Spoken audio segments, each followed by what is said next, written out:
예수님을 가리켜 하나님의 어린 양이라는 소개를 받은 세례 요한의 두 제자들 중에 이제 예수님을 따르는 그런 사람들이 생겼습니다. 여기서 이 따르게 되었다, 쫓는다 그런 번역이 있는데 이 말은 이중적인 의미를 가졌습니다. 첫 번째는 문자적으로 걸음으로 예수님을 따라갔다라는 의미가 있고, 두 번째는 바로 그날 예수님을 선생님으로 모시는 결단을 하고 예수님의 제자가 됐다라는 뜻입니다. 저는 이 두 가지가 다 동일하게 적용된 말씀이 예수님을 따랐다라는 말씀으로 기록했다고 해석합니다. 예수의 제자가 된 두 사람 중에 한 사람은 안드레이고 또 한 사람은 그 이름을 기록하지 않았습니다. 그런데 대부분의 성경학자들은 그 사람이 요한복음을 기록한 사도 요한이었을 것이라고 추정해요. 왜냐하면 사도 요한은 요한복음을 기록하는 동안에 내가 이 요한복음을 기록한 요한이다 이렇게 자신을 명확하게 한 번도 드러낸 적이 없어요. 주가 사랑하는 제자, 그 제자 이런 식으로 자기를 익명성으로 표현을 했습니다. 마찬가지로 안드레와 함께 세례 요한 제자였다가 예수님을 따르게 된 그 두 제자는 이름을 명확하게 기록하지 않았지만 안드레와 다른 한 제자는 요한 자신을 가리켰다 이렇게 해석하는 것입니다. 이 안드레와 사도 요한이 예수님을 만난 시간이 10시쯤 됐고 그날 두 제자는 예수님과 함께 거했습니다. 이 거했다, 머문다라고 하는 성경 원어는 메노라고 하는 단어예요. 다 같이 한번 따라해 볼까요? 메노. 이 메노라고 하는 단어는 신약 성경 전체에 112번이 나와요. 112번이 나오는 중에 요한이 기록한 요한복음에 40번, 요한 1서에 23번, 요한 2서에 3번 합쳐서 66회를 사도 요한이 썼어요. 그러니까 112번 나온 중에 66회를 사도 요한이 썼으니까 절반을 쓴 겁니다. 그만큼 사도 요한은 거한다라는 단어, 이 메노라고 하는 단어를 중요한 의미가 있는 단어로 반복해서 계속 사용했다는 걸 알 수가 있습니다. 여러분, 우리가 주 안에 거하는 것이 복인 줄로 믿습니다. 아멘. 주께서 우리 안에, 내 안에 거함이 능력인 줄로 믿습니다. 아멘. 사도 요한은 이것을 강조하기 위해서 메노, 거한다, 머문다 그런 단어를 112번 신약성경 전체에서 사용한 그 횟수의 절반이나 되는 횟수를 이 단어를 사용하게 된 것이에요. 안드레는 사도 요한과 함께 이 예수님이 거한 곳을 가서 보고, 그리고 난 다음에 그 다음날 형제 시몬을 찾아갔습니다. 그래서 안드레가 말하기를 우리가 메시아를 만났다 이렇게 그 형제에게 이야기하고 예수님께로 데리고 옵니다.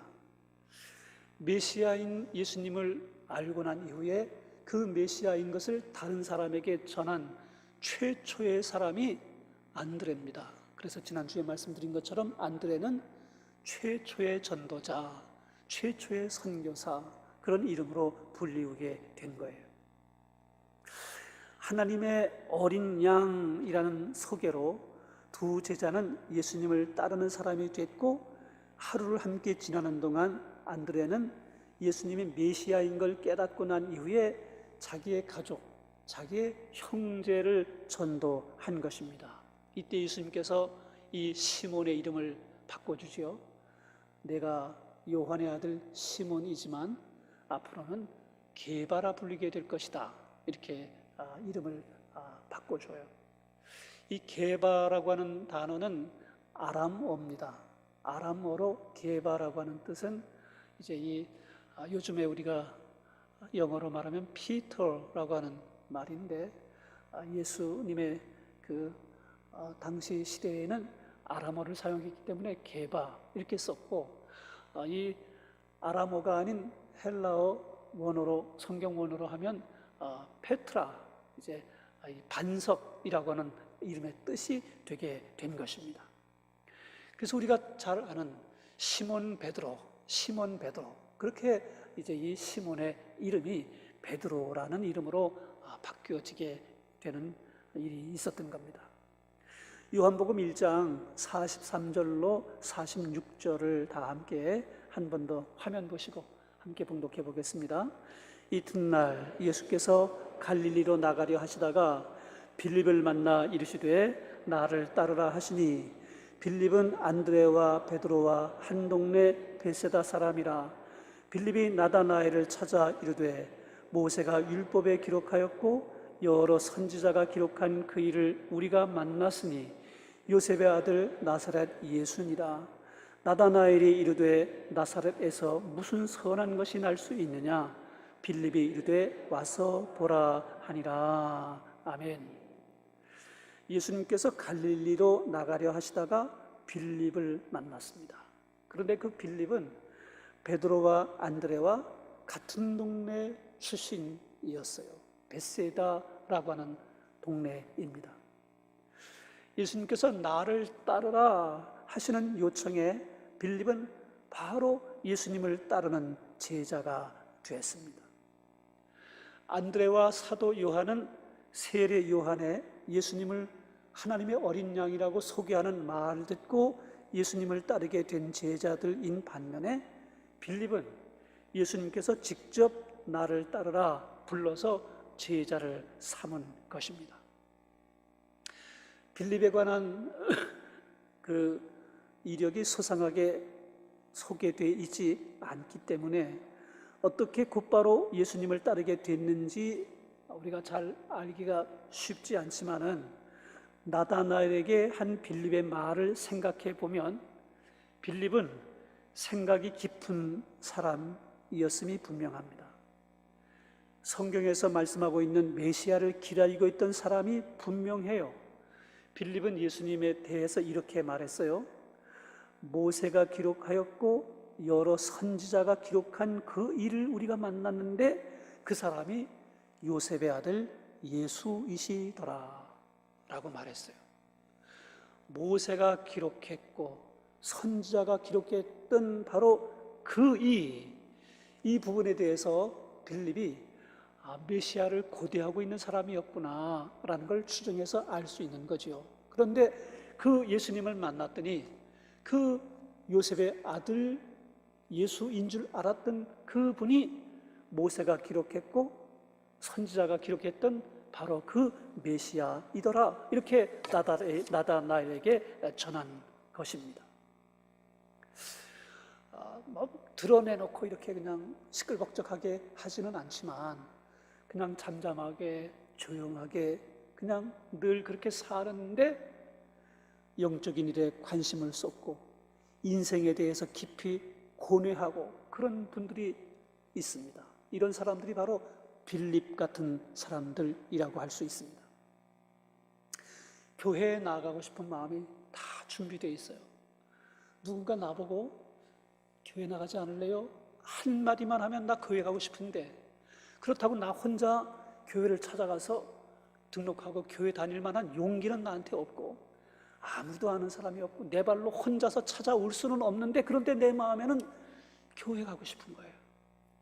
성경을 통해서 하나님을 더 깊이 알고 싶은 그런 열망이 있는 거예요.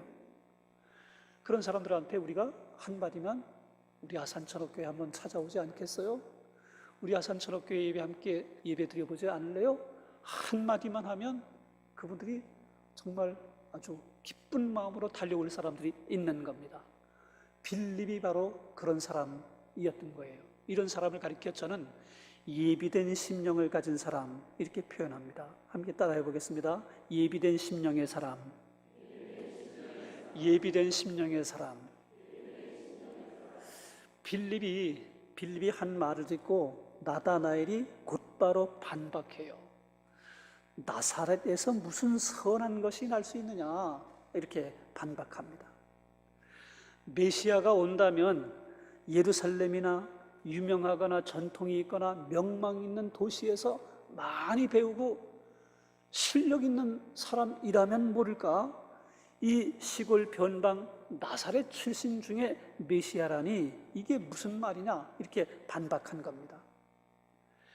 실상 구약 성경에서는 베들레헴에서 메시아가 날 것이라는 약속이 있지요.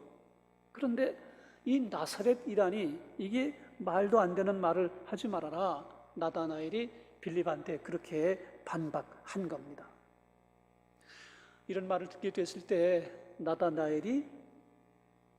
나다나엘의 말을 듣고 빌립이 논쟁하지 않아요. 단 한마디를 했어요. 와 보라 라는 말입니다. 내가 직접 와서 보라 라는 말인데, 이 와 보라 라고 하는 말은 안드레와 사도 요한에게 예수님이 하셨던 말씀입니다. 어디에 계시나이까, 이렇게 물어봤잖아요, 안드레와 사도 요한이. 그러니까 와 보라 이렇게 예수님께서 말씀하셨고, 두 제자가 예수님이 계신 곳을 가서 보고 그날 함께 거하고 난 이후에 메시아인 것을 알게 됐던 거죠. 그러니까 여러분, 와 보라 라고 하는 말은 아주 간단한 말이지만 인생을 바꾸는 위대한 초청이라는 걸 알 수가 있습니다. 여러분과 제가 우리들 주변에 빌립 경우처럼 준비된, 예비된 심령 상태에서 하나님 앞에 믿음으로 돌아올 수 있기를 위해 다 준비된 사람들이 있게 될 때 꼭 이 말을 놓치지 않고 할 수 있어야 돼요. 다 함께 한번 따라해 봅니다. 와 보라, 와 보라. 전도할 때 논쟁하지 않는 게 중요합니다. 논리적 싸움에서 압도적으로 우리가 그 사람들 제압할 수 있어요. 그러나 이길 수 있지만 전도의 열매 맺지 못하는 경우가 대부분입니다. 그 사람이 자기가 논리적인 그런 논쟁에서 지고 기분 나쁜데 그걸 받아들이겠어요? 내가 더 몰라서 변박할 말이 없어서 내가 말을 못한다만 네가 한 말 내가 기분 나빠서 그게 진실이라고 하더라도 내가 안 받아들이겠다, 이렇게 될 가능성이 훨씬 더 높은 거죠. 그러므로 상대방에게 예의 갖춰 존중해주고 한마디 하면 돼요. 와서 보면 돼요. 그래도 예수 믿어야 구원받는다고 성경이 말씀하세요.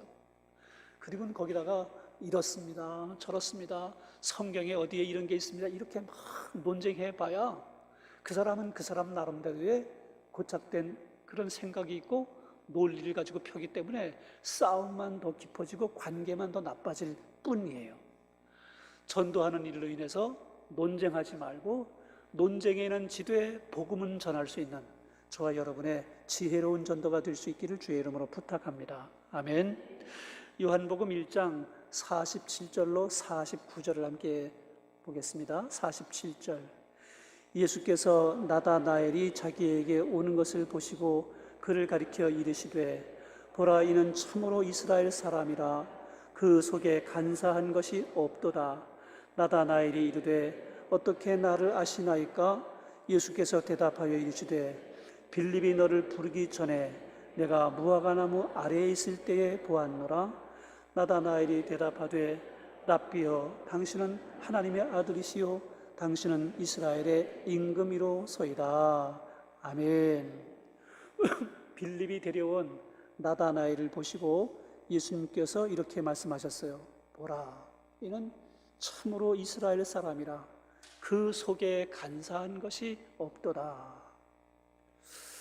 하나님의 속성 가운데 하나가 전지하신 하나님이십니다.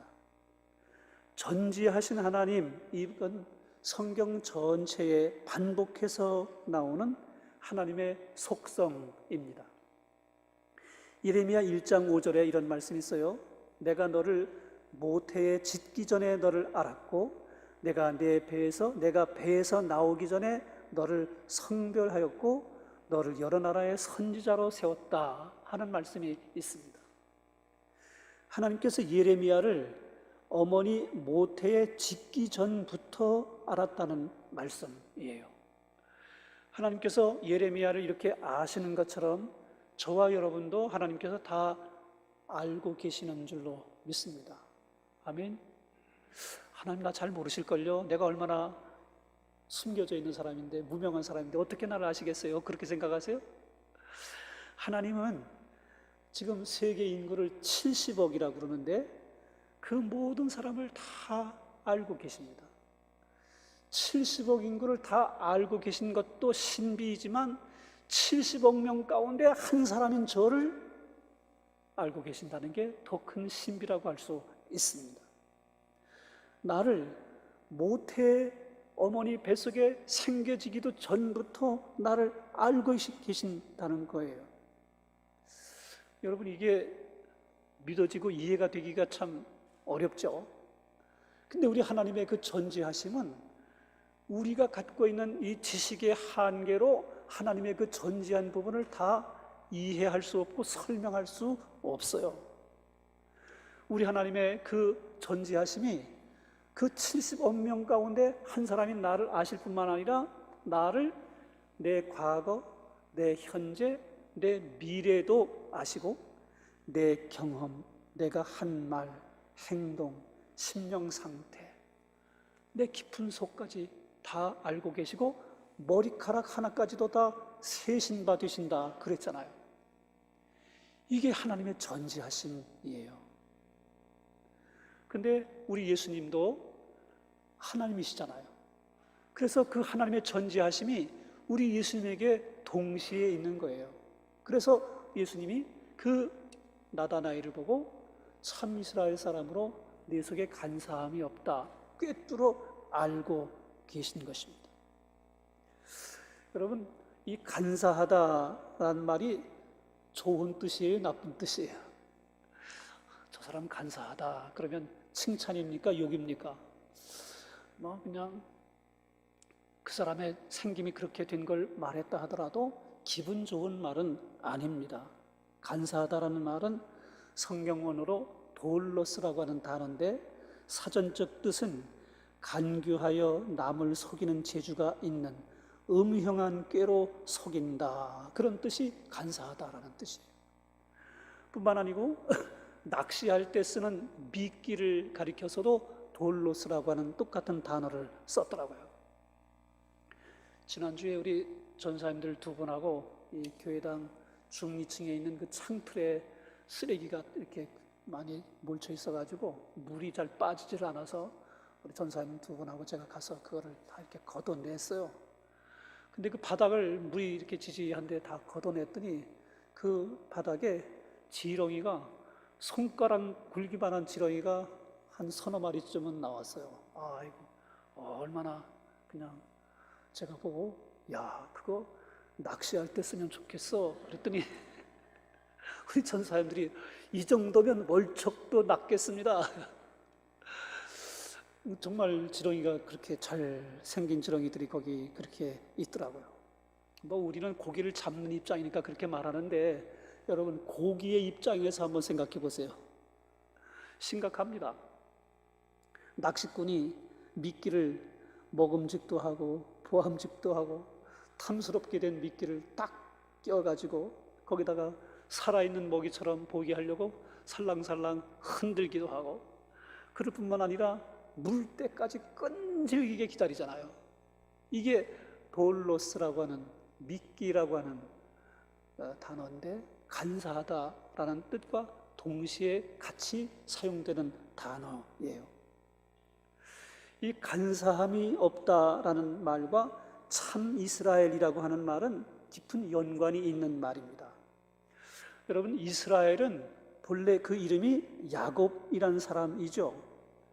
야곱은 하나님을 만나기 전의 이름이고 이스라엘은 하나님과 야복강가에서 씨름하다가 하나님을 만나고 난 이후에 얻은 이름이 이스라엘입니다.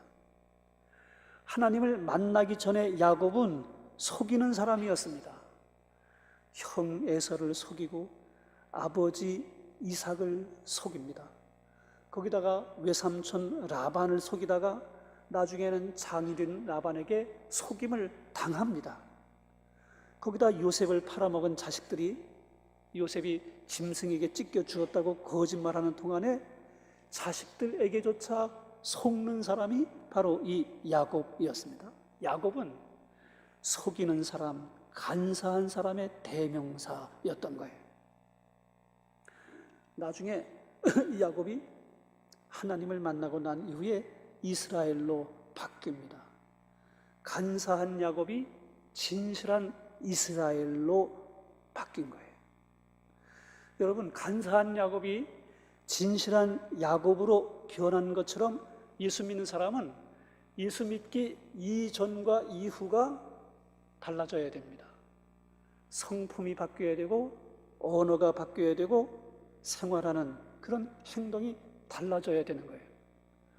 말끝마다 그냥 10원짜리 20원짜리 욕을 붙이고 사는 그런 욕쟁이가 변해서 깨끗한 말을 하고 정결한 말을 하고 점잖은 말을 하고 신사적인 말을 할 수 있는 사람이 돼야 진짜 제대로 예수 믿는 사람인 거죠. 인정하시면 아멘. 제가 청년 때에 강원도 치악산에 있는 어느 기도원을 갔어요. 근데 기도원 원장님이 조금 입이 거시고 조금 저렇게 하면 안 되는데 싶은 마음에 드는 게 몇 가지 있더라고요. 그 가운데 하나가 오늘 우리가 함께 불렀던 찬송가 나 같은 죄인이 속죄함 받아서 주 앞에 옳다함 얻으면, 이 찬송을 부르는데 가사를 개사했어요. 나 같은 죄인이 용서함 받아서 이렇게 부르지 말자는 거예요.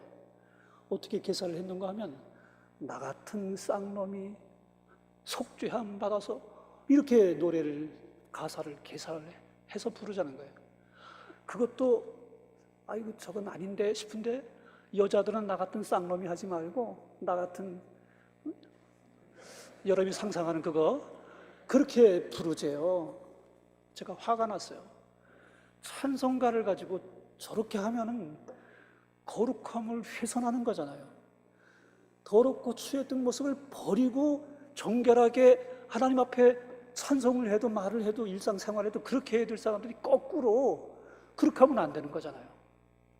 제가 우리 청년회 저보다 5살 위인 형님을 함께 동행해서 갔거든요.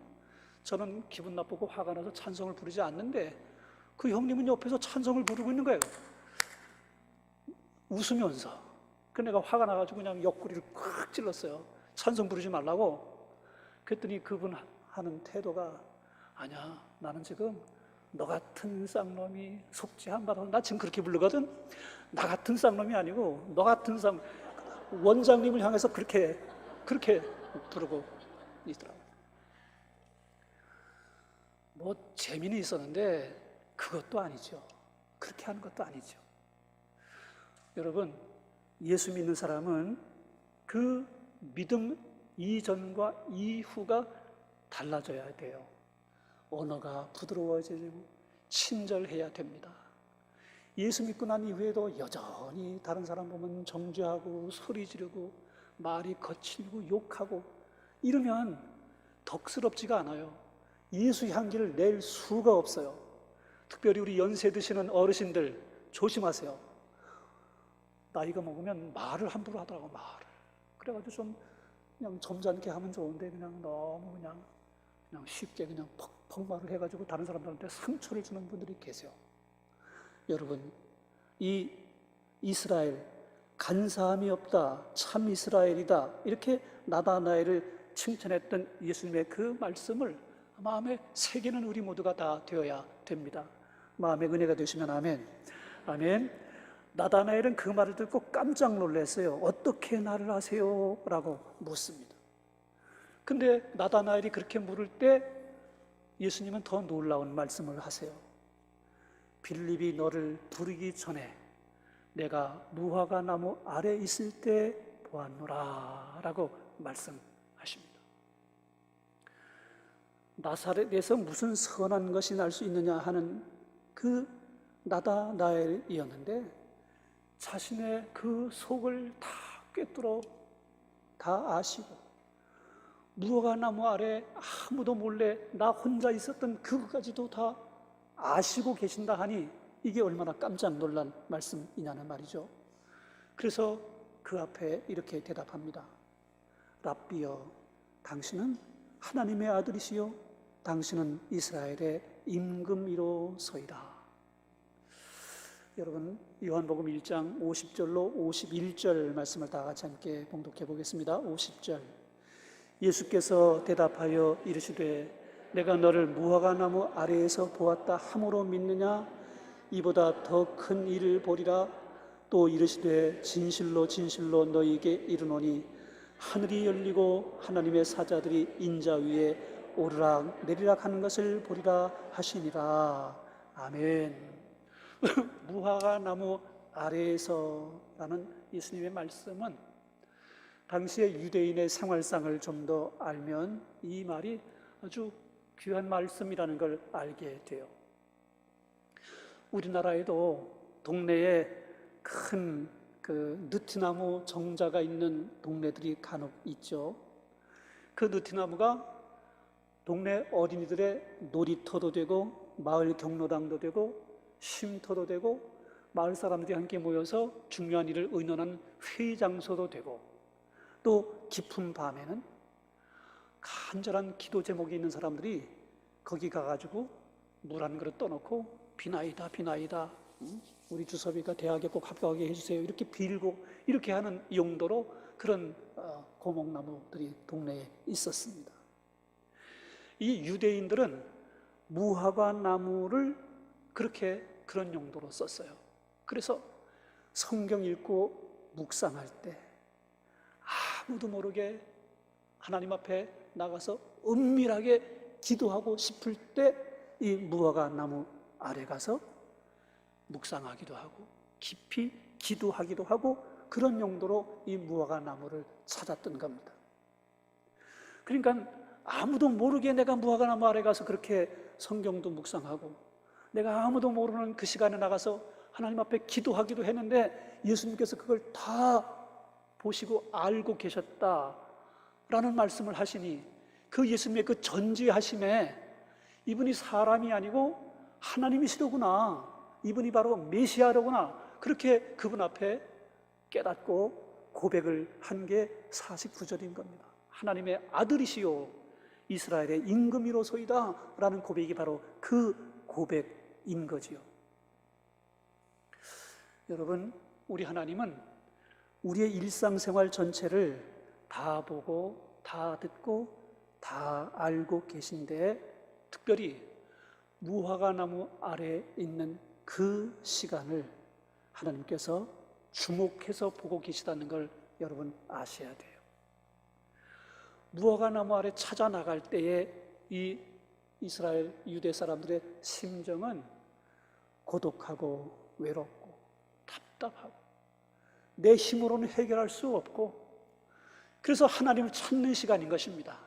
아무도 모르게 주의 뜻을 알기 위해서 성경 묵상하고 기도하고, 그 시간이 무화과 나무 아래에 있는 시간이었던 거예요.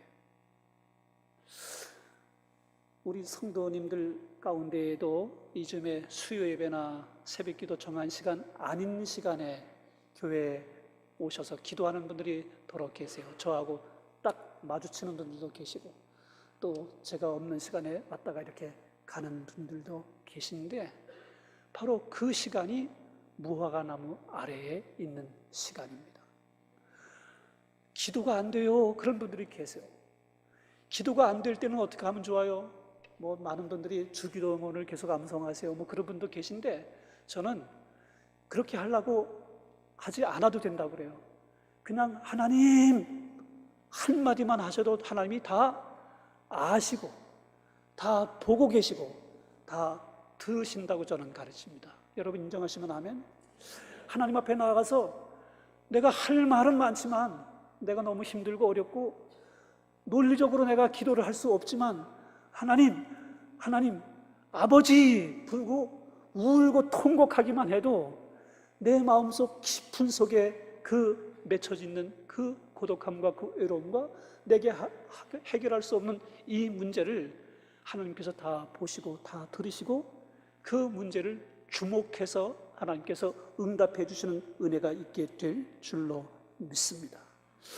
여러분, 무화과나무 아래에 있는 시간은 고독한 시간이고 하나님과 독대하는 시간이에요. 여러분과 제가 믿음의 삶 살게 될 때 이렇게 공적인 예배도 빠지지 않고 성실하게 예배해야 되지만 아무도 없을 때, 나 혼자 있을 때 예배당에 찾아 나와서 기도하고 십자가 바라보고 깊이 묵상하고 하나님, 눈 감고 내 마음을 정돈하면 하나님께서 우리 심령 속에 들려주시는 세미한 음성을 듣는 그런 순간, 그런 응답이 있게 되는 체험이 저와 여러분에게 생겨지게 될 줄로 믿습니다.